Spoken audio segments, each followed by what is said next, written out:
बेलापूरवाल्यांना आमची हे नाही, बेलापूरमध्ये ह्या सगळ्या सावंतवाडी कार्यालयांची लायकी काढली जाते। आम्हाला माणूस म्हणून कन्सिडर करत नाही का ते?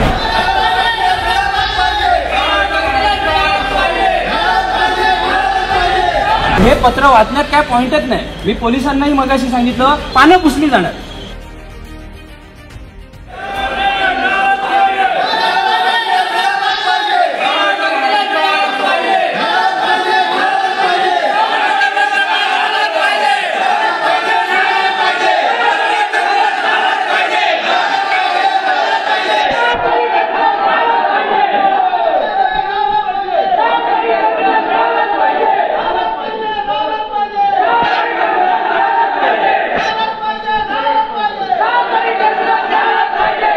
बेलापूरवाल्यांना आमची हे नाही, बेलापूरमध्ये ह्या सगळ्या सावंतवाडी कार्यालयांची लायकी काढली जाते।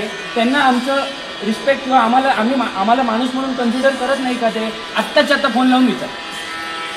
आणि आता तिकडे रेल नको झालं तर आम्ही काय करायचं?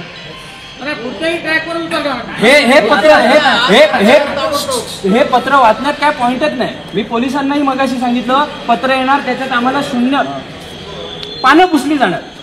दर ह्याला तुम्ही उत्तर देतात। मीटिंग किती झाली आहे साहेब? आजचं जे आंदोलन होतं त्याच्या प्रमुख मागण्या ज्या होत्या ते सावंतवाडी रेल्वे टर्मिनलचं जे अर्धवट राहिलेलं काम आहे ते त्वरित सुरू करा। त्याच्यानंतर ज्या गाड्या करोना काळात थांबल्या रद्द झाल्या त्या पूर्ववत चालू करा आणि नवीन गाड्यांची सावंतवाडी स्टेशनला सुरुवात करा। आता 10 वर्ष जवळजवळ होत आली भूमिपूजन होऊन सावंतवाडी टर्मिनलचं, आणि 10 वर्षानंतर ते टर्मिनलचं अपुरं काम का आणलेलं आहे याचा ना केंद्र सरकारने खुलासा केला आहे ना राज्य सरकारने खुलासा केला आहे। त्यावेळी ज्यांनी हे उद्घाटन भूमिपूजन केलं तेच आता पुन्हा मुख्यमंत्री झालेले आहेत। तर त्या मुख्यमंत्र्यांनी हे जे अपुरं राहिलेलं काम आहे ते त्वरित सुरू करावं ह्या मागणीसाठी आम्ही हे आंदोलन केलं होतं।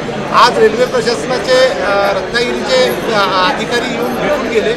त्यांचं म्हणणं आहे की बेलापूरच्या अधिकाऱ्यांच्या बरोबर रेल्वे प्रवासी संघटनेची बैठक 27 तारीखनंतर कधीही आयोजित करू आणि त्या बैठकीत या प्रश्नांवरती चर्चा केली जाईल आणि त्याच्यावरती काहीतरी ठोस उपाययोजना संदर्भात आपण चर्चा करू अशी त्यांनी आश्वासन दिलेलं आहे।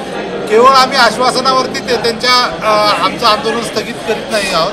आम्ही आज आता स्टेशनमध्ये प्रवेश करण्याचा प्रयत्न केला, पोलिसांनी अडवल्यामुळे आम्ही स्टेशनमध्ये प्रवेश केलेला नाही। यापुढे जर रेल्वे प्रशासन आम्हाला जुमानणार नसेल, बेलापूरचे अधिकारी जर आमच्याबरोबर चर्चेला जर तयार नसतील, यापुढे आम्हाला रेल्वे ट्रॅकवर उतरून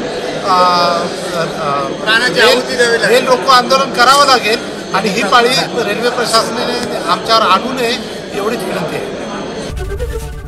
एबीपी माझा, उघडा डोळे बघा नीट।